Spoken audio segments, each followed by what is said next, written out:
आज हम लोग जानेंगे मौर्य साम्राज्य।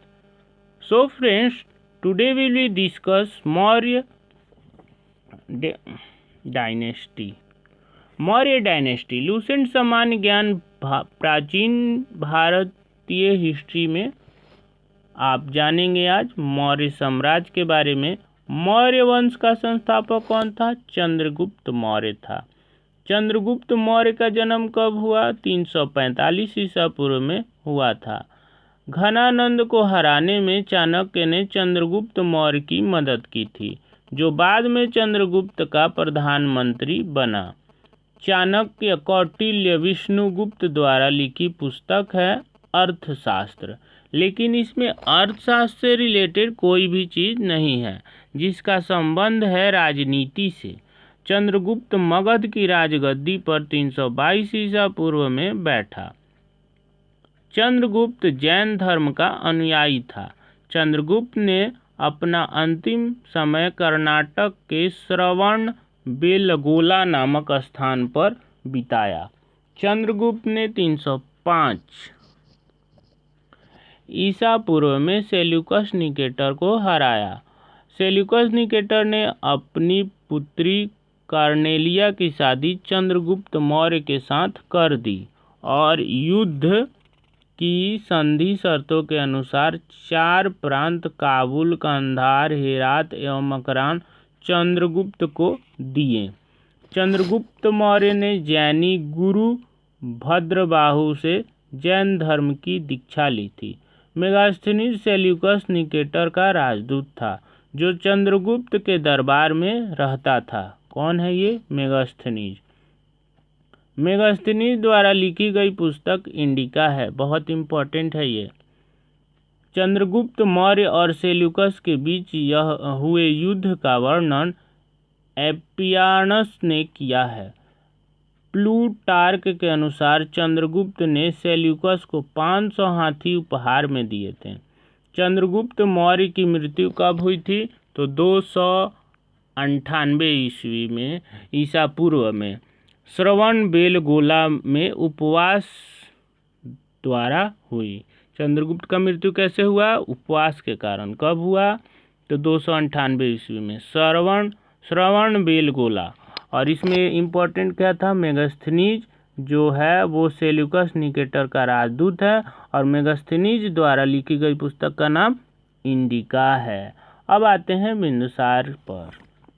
बिंदुसार चंद्रगुप्त मौर्य का उत्तराधिकारी बिंदुसार हुआ, जो 298 ईसा पूर्व में मगध की राजगद्दी पर बैठा। अमित्र घात के नाम से बिंदुसार जाना जाता है। अमित्र घात का अर्थात है शत्रु विनाशक। बिंदुसार आजीवक संप्रदाय का अनुयायी था। वायु पुराण में बिंदुसार को भद्रसार या वारीसार कहा गया है। स्ट्रैबो के अनुसार सीरियन नरेश एंटियोकस ने बिंदुसार के दरबार में डाइमेकस नामक राजदूत भेजा। इसे ही मेगास्थनीज का उत्तराधिकारी माना जाता है। जैन ग्रंथों में बिंदुसार को सिंहसेन कहा गया है। बिंदुसार के शासनकाल में तक्षशिला में हुए 2 विद्रोह का वर्णन है। इस विद्रोह को दबाने के लिए बिंदुसार ने पहले सुसीम को और बाद में अशोक को भेजा। एथीनियस के अनुसार बिंदुसार ने सीरिया के शासक एंटियोकस I से मदिरा, सूखे अंजीर एवं एक दार्शनिक भेजने की प्रार्थना की थी। बौद्ध विद्वान तारानाथ ने बिंदुसार को 16 राज्यों का विजेता बताया। बिंदुसार 16 राज्य जीत गया था। आजकल तो एक राज्य के मुख्यमंत्री बनने में ही पसीना छूट जाता है। अशोक। बिंदुसार का उत्तराधिकारी अशोक महान हुआ, जो 269 ईस्वी पूर्व में मगध की राजगद्दी पर बैठा। राजगद्दी पर बैठने के समय अशोक अवंती का राजपाल बना। मास्की एवं गुर्जारा अभिलेख में अशोक का नाम अशोक मिलता है। 269 को 69 कहते हैं, ध्यान रखिएगा।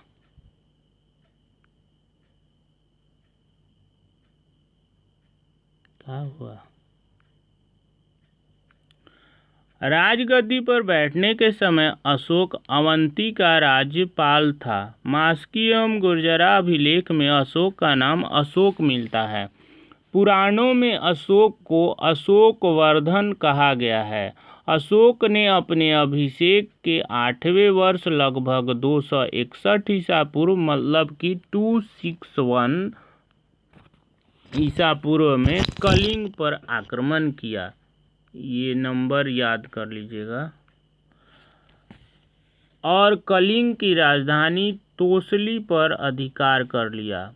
प्लिनी का कथन है कि मिस्र का राजा फिलाडेल्फस टॉलमी II ने पाटलिपुत्र में डियानीसियस नाम का एक राजदूत भेजा था। अशोक के दरबार में उपगुप्त नामक बौद्ध भिक्षुक ने अशोक को बौद्ध धर्म की दीक्षा दी।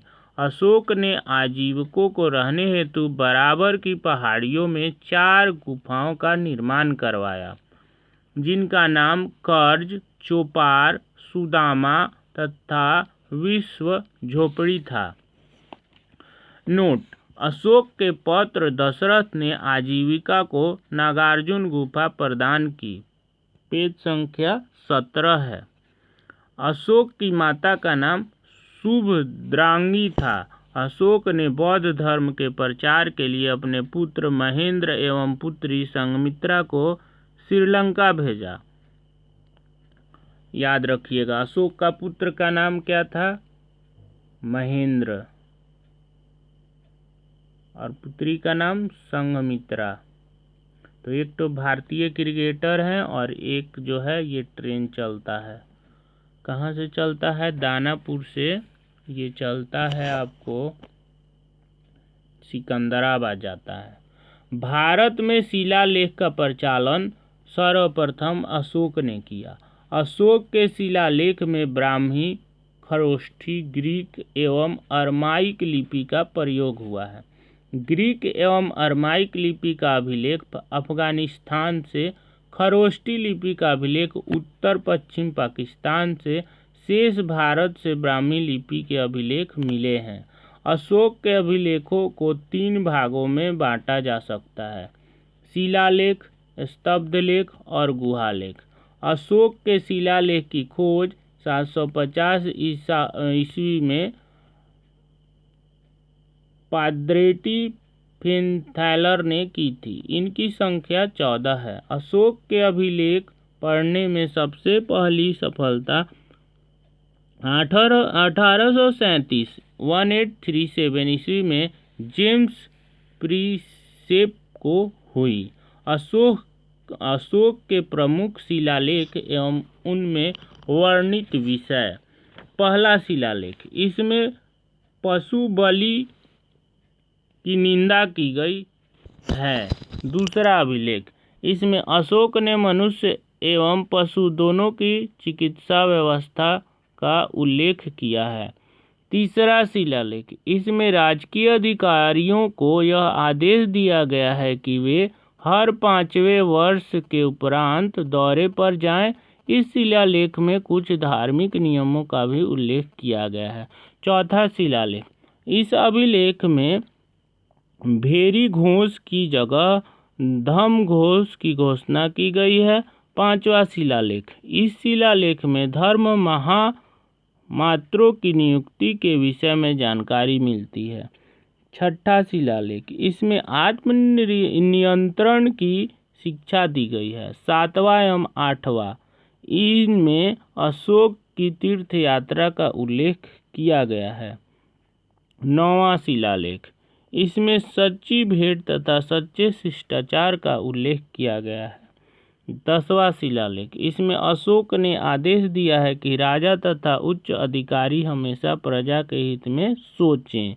11वां शिलालेख, इसमें धम्म की व्यवस्था की गई है। 12वां शिलालेख, इसमें स्त्री मात्रों की नियुक्ति एवं सभी प्रकार के विचारों के सम्मान की बात कही गई है।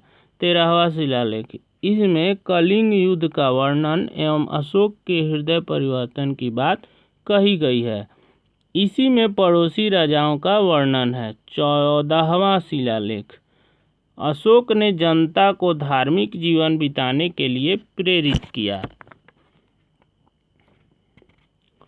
अशोक के स्तंभ लेखों की संख्या कितनी है? तो 7 है। 7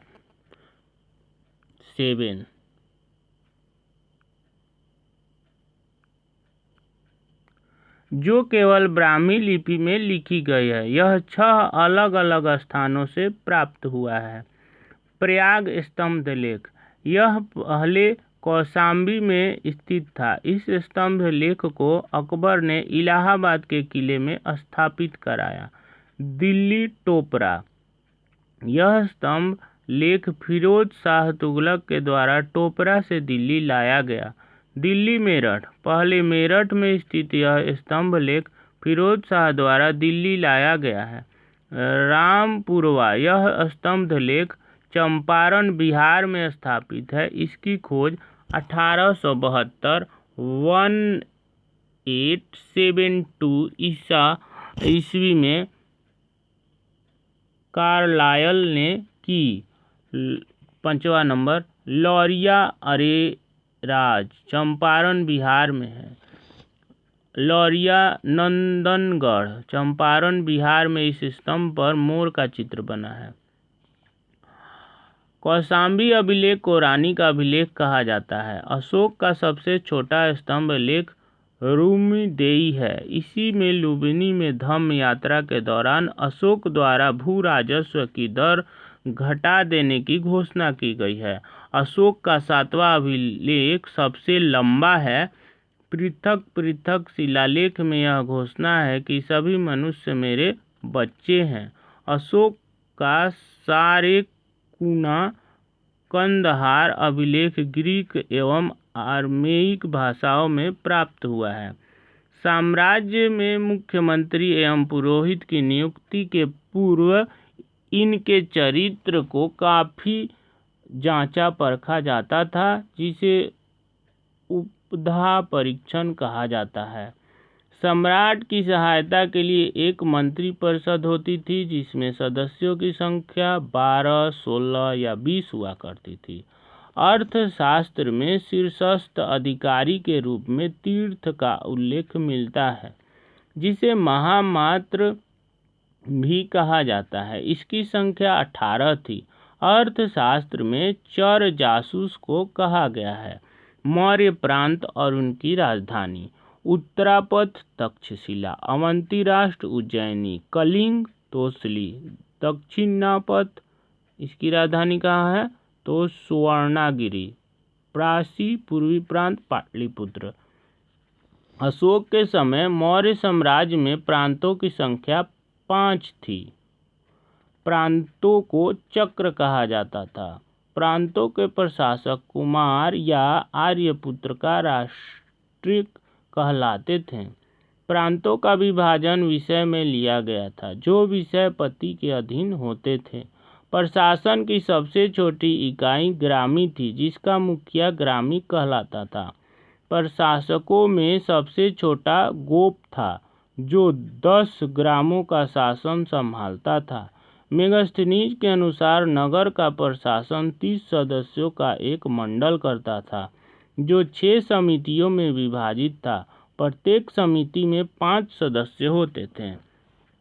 अर्थशास्त्र में वर्णित तीर्थ, मंत्री, प्रधानमंत्री, पुरोहित, धर्म एवं दान विभाग का प्रधान, सेनापति, सैन्य विभाग का प्रधान, युवराज, राजपुत्र, वैदवारिक, राजकीय द्वार रक्षक, अंतवेदिक, अंतःपुर का अध्यक्ष, समाहर्ता, आय का संग्रहकर्ता, सन्निधाता, राजकीय कोष का अध्यक्ष, प्रशास्ता, कारागार का अध्यक्ष, प्रदेष्ट्री, कमिश्नर, पौर, नगर का कोतवाल, व्यवहारिक, प्रमुख न्यायाधीश, नायक, नगर रक्षा का अध्यक्ष, कर्मांतिक, उद्योग एवं कारखानों का अध्यक्ष, मंत्रिपरिषद अध्यक्ष, दंडपाल, सेना का सामान एकत्र करने वाला, दुर्गपाल, दुर्ग रक्षक, अंतपाल, सीमावर्ती दुर्गों का रक्षक। ये था दोस्तों पेज 18। 19 पे आते हैं। अब बिक्री कर के रूप में मूल्य का 10वां भाग वसूला जाता था। इसे बचाने वालों को मृत्युदंड दिया जाता था। मेगास्थनीज के अनुसार एग्रोनोमाई मार्ग निर्माण अधिकारी था। जस्टिन के अनुसार चंद्रगुप्त मौर्य की सेना में लगभग 50,000 अश्वारोही सैनिक, 9,000 हाथी एवं 8,000 रथ थे। कितना कितना था फिर से सुन लीजिए। सेना लगभग 50 के मतलब 1000 होता है, 9,000 हाथी तो 9 के, और 8,000 क्या है, रथ है। ठीक है, आगे बढ़ते हैं। प्लूटार्क जस्टिन के अनुसार चंद्रगुप्त ने नंदों की पैदल सेना की 3 गुनी अधिक संख्या में अर्थात 60,000 आदमियों को लेकर संपूर्ण उत्तर भारत को रौंद डाला था।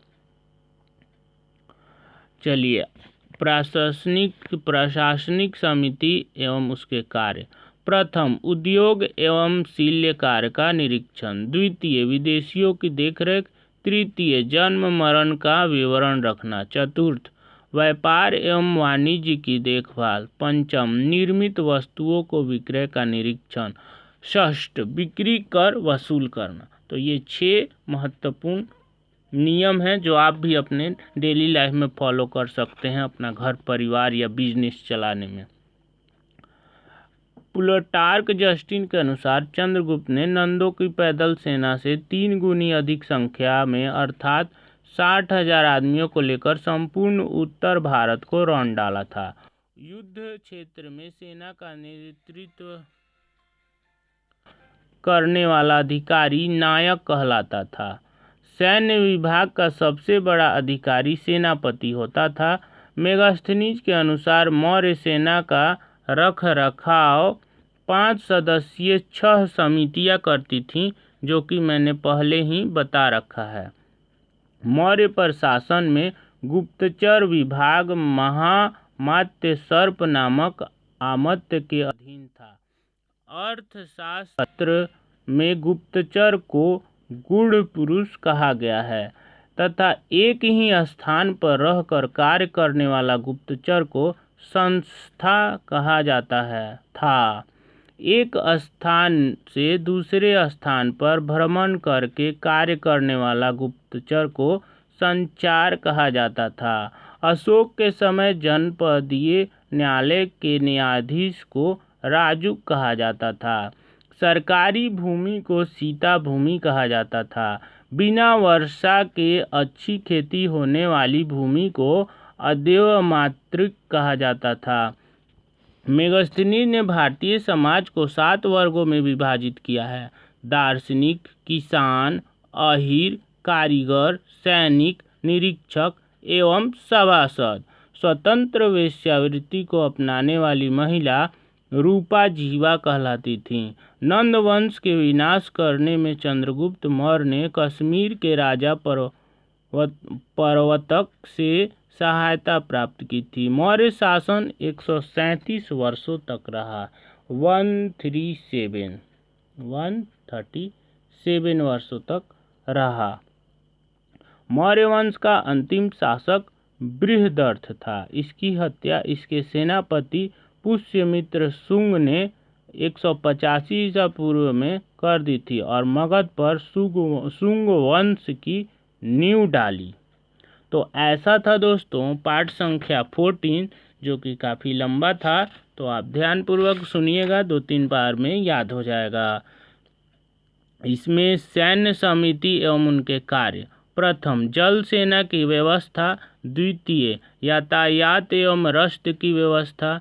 तृतीय, पैदल सैनिकों की देखरेख। चतुर्थ, अश्वारोही की सेना की देखरेख। पंचम, गज सेना की देखरेख। और षष्ठ, रथ सेना की देख रेख। तो ये 6 महत्वपूर्ण तथ्य हैं जो सैन्य समिति एवं उनके कार्य हैं।